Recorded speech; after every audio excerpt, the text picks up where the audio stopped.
The Canada-U.S. trade war is widening. Let's take stock of where things are at. The U.S. has imposed 25% tariffs on all non-CUSMA compliant Canadian imports. CUSMA is the trilateral trade deal with the U.S. and Mexico. A 10% tariff on all non-CUSMA compliant energy products from Canada, which is hitting potash, for example, is also in effect. And 25% tariffs on Canadian steel and aluminum. And now, as of this week, on all foreign-made automobiles, too. Now, Canada is retaliating so far with an initial round of 25% tariffs on $30 billion worth of U.S. goods. In response to the steel and aluminum tariffs, the Canadian government rolled out a second round of 25% tariffs on an additional $30 billion of American products. And this week, in response to Trump's auto tariffs, 25% tariffs on non-CUSMA compliant American automobiles were levied. That's about 10% of the cars we import, according to the Prime Minister's office. Here to talk about what could be next, two members of the Prime Minister's Council on Canada-U.S. Relations. David MacNaughton is a former Canadian ambassador to the U.S. who served during Donald Trump's first term. And Jody Thomas was the National Security and Intelligence Advisor to the Prime Minister from 2022 to 2024. Hello to both of you. Thank you so much for making time for this discussion. Mr. MacNaughton, I'll start with you. This morning, the White House is saying 50 countries that were announced last week to be in the line for tariffs or getting tariffs called to negotiate with Donald Trump as of this morning. There were also, though, massive protests, like I don't know if we've seen to this scale since Donald Trump assumed office for this second weekend against, or the second term rather, against the protests taking place in different cities across the United States. What do you take from those two things? Well, I think, I agree with what Paul Krugman said, and that is that, I think some countries are of the mistaken view that if you're nice to Donald Trump and you don't retaliate in any way, shape, or form, you'll be able to cut a deal. But I think, as Paul said, Trump doesn't respect weakness. He only respects strength. And so, I think we've got to realize that just giving in is not the right answer. And I think on the protests and then on some of the pushback on tariffs that is coming from a few senators, I think it's going to take time for the real pressure to build on Trump, and I think we're just going to have to be a bit patient and not to panic and not to try to give in to this kind of blackmail. So it's going to be tough, but I think we got to hang in there. Just to quickly follow up before I swing over to Ms. Thomas, when you talk about it taking time, do you think it will be ultimately, for example, when American consumers are really, really impacted by substantially higher prices, that will permeate through to the White House? Like, what if something will take time, what do you think it will be?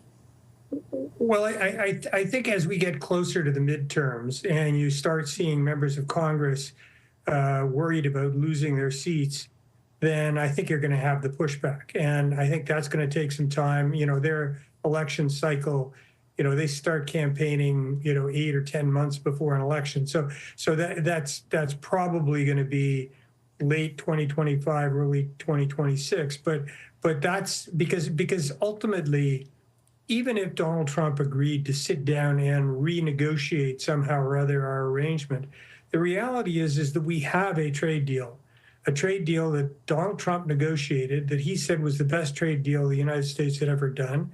And yet he's just using bogus statistics and bogus rationale for ripping it up. So the reality is you can't trust any kind of a contract or a deal that you do with this president. And the only way that we should get back to the table, if you will, is if we're going to be assured that he can't then use, or no president can then use, Section 232 or this IEPA, fictitious thing to impose tariffs. We have to have much more, guaranteed, structured,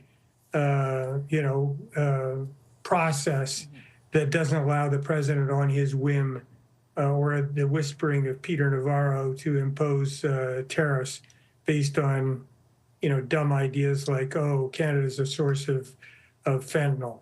So, right. It's going to take time.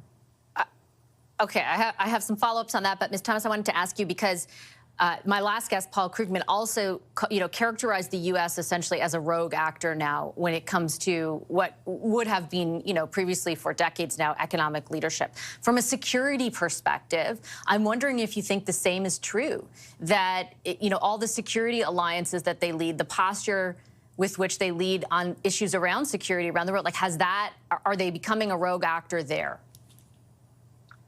Well, that's a really important question. And I think the actions the president took this week vis-a-vis leaders within the National Security Agency are a reason for concern. Any leader gets to choose who's going to advise them and who's going to lead within their bureaucracy. But to take the advice of a right-wing extremist to remove established professionals, I think is reason for concern. It's going to be interesting, the impact that the president's actions will have on that fora, on NATO, on the G7, on the G20, because all the other leaders are going to want to talk about what they're doing and what the president is doing vis-a-vis trade, rather than the breadth and depth of issues that they should be talking about and that they've traditionally talked about, and where the U.S. has been the leader. And so I think there is reason for concern. I hope, again, that the professionals that remain within the agencies can keep steering the ship. But the nature of his behavior and the, how irrational it is absolutely starting to become reason for concern. And I'll just follow up with you on that as well. When we hear political leaders on the campaign trail talk about, and Mr. MacNaughton just referenced renegotiating, for example, the economic agreement that governs our two countries, the leaders are also bringing up the prospect of security agreements that govern our two countries. Do you think that there will be, in the near future, a point at which those are re-examined in a meaningful way? I think that re-examined to the extent that Canada increases its contribution to those agreements, where we are taking on more of the NORAD responsibility, as an example, to defend Canada, absolutely. And I think that's something that needs to be done.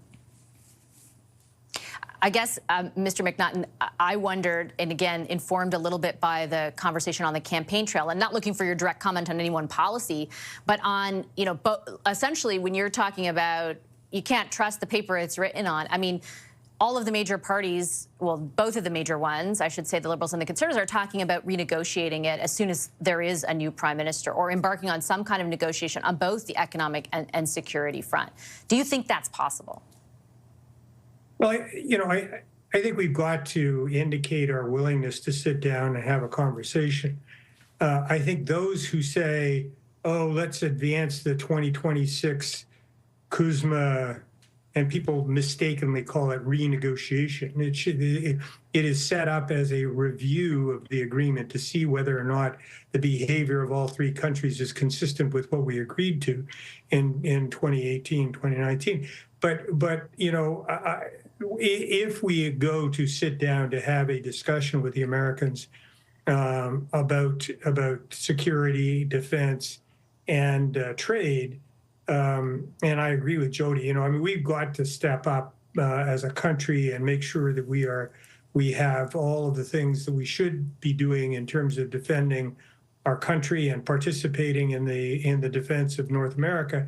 But the situation has to be, if we are going to sit down with Donald Trump and have a discussion, or with any of his people, the first thing that has to happen is they have to agree that they're not going to use these kinds of, bogus 232 and IEPA to get around a trade agreement. Because what's the point in having a trade negotiation if after you've got it, they just use these kind of phony arguments to impose tariffs?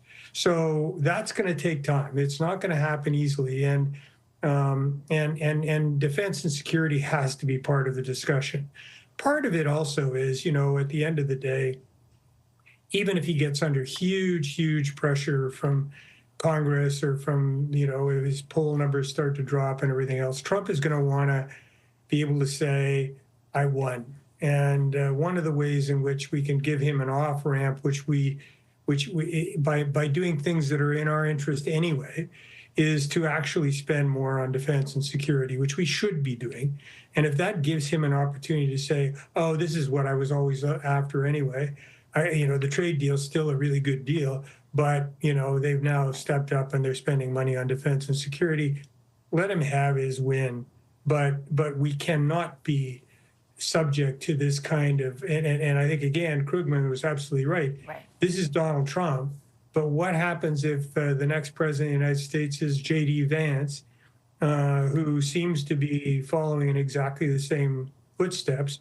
We cannot have it at the whim of the president of the United States. It has to go, the checks and balances that America's always talked about have to be restored in terms of the relationship between Canada and the United States. I've just got about 30 seconds left. Last word to you, Ms. Thomas. Certainly, I agree with Ambassador MacNaughton. We cannot be day to day wondering where we stand with the United States, and there has to be consistency in the relationship. There has to be consistency in the relationship when it comes to the defense of North America and our security partnerships. 2% is essentially doubling our defense budget. We need to start working now to lay out what that plan is and to move with speed to get there.